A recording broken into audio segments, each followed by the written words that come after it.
मूसा अलैहिस्सलाम के जमाने में एक बार कहत आया, सूखा पड़ा। आप अपने तमाम सहाबा के साथ अल्लाह की बारगाह में हाथ उठाकर बारिश के लिए दुआ करते हैं। अल्लाह की जानिब से मूसा अलैहिस्सलाम को गैब से आवाज आई और कहा कि ऐ मूसा, आपके एक सहाबी ने अभी तक तौबा नहीं की। मूसा अलैहिस्सलाम अपने सहाबा से कहते हैं कि तुम में से कौन है जिसने अभी तक तौबा नहीं की, इसीलिए बारिश नहीं हो रही। ये कहते ही बारिश का बरसना शुरू हो गया।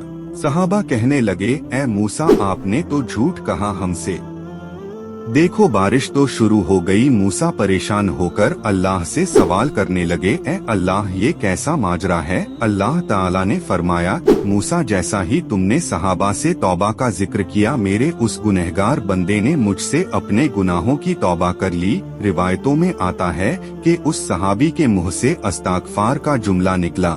मूसा ने कहा, ऐ अल्लाह, मुझे भी बता भला वो कौन था बंदा? अल्लाह ताला ने फरमाया, मूसा, मेरा बंदा जब गुनाह करके तौबा नहीं किया तब मैंने तुमसे छुपाया।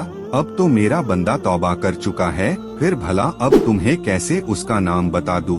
मेरे अजीजों, अल्लाह रब्बुल इज्जत हमारे गुनाहों को पोशीदा रखने पर कादिर हैं, और सिर्फ पोशीदा ही नहीं बल्कि हमारे गुनाहों को मुआफ करने पर भी कादिर है। जरा शिद्दत से खालिस उसकी बारगाह में हाथ फैलाकर तो देखो। बहरहाल इस वाक़ये में नसीहत है उन तमाम हजरात के लिए जो अल्लाह से मायूस होकर अल्लाह के आगे सर झुकाने के बजाय फलाह और फलाह के दर पर झुकते हैं। अपने गुनाहों के किस्से उन्हें सुनाकर उन्हें अपने गुनाहों पर गवाह और हुज्जत बनाते हैं। अल्लाह रहम करे।